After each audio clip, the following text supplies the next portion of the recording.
दोस्तों, उड़ने की आशा के आने वाले एपिसोड में आप देखेंगे कि सायली बोलती है अगर मैं इस घर से चली जाऊंगी तो शायद आई घर पे आ जाए, लेकिन तभी रिया भी उसको समझाती है कि नहीं बहनी, ऐसा नहीं होगा, आप ये सब बातें अपने मन में नहीं लाइए। दूसरी तरफ सुबह रिया की माँ घर पर आती है और वो बोलती है समधन जी कहाँ हैं, तो परेश बोलता है कि नहीं, वो कुछ दिनों के लिए अपने रिश्तेदार के यहाँ पे गई है। तो रिया की माँ बोलती है अरे वो कब वापस आने वाली हैं, तो वो बोलता है ये तो मुझे भी नहीं पता। तभी रोशनी आती है, बोलती है कि आंटी आपने वो वीडियो देखा, तो वो बोलती है हाँ मैं वही देखकर तो यहाँ पे आई हूँ समधन जी से बात करने। हमारे दोनों खानदानों की बड़ी बदनामी हो रही है, लेकिन समधन जी यहाँ है ही नहीं। तभी रोशनी बताती है कि हाँ वो देखकर आई भी बहुत गुस्सा हो गई थी। उन्होंने रोशनी को बोला कि हाँ तुम घर से निकल जाओ, लेकिन वो नहीं निकली, इसलिए आई ही इस घर को छोड़कर चली गई।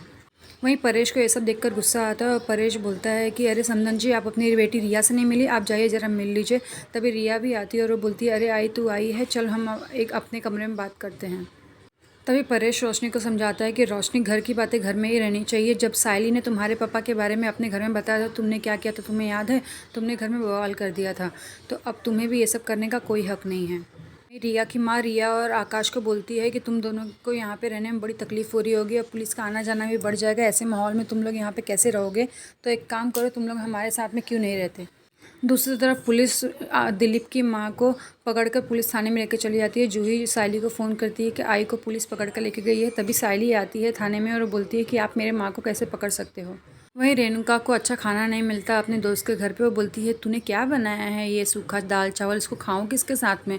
तो उसकी दोस्त बोलती है कि मैं सायली नहीं हूँ ना जो तुम्हें अच्छा अच्छा पकवान बनाकर खिलाऊं।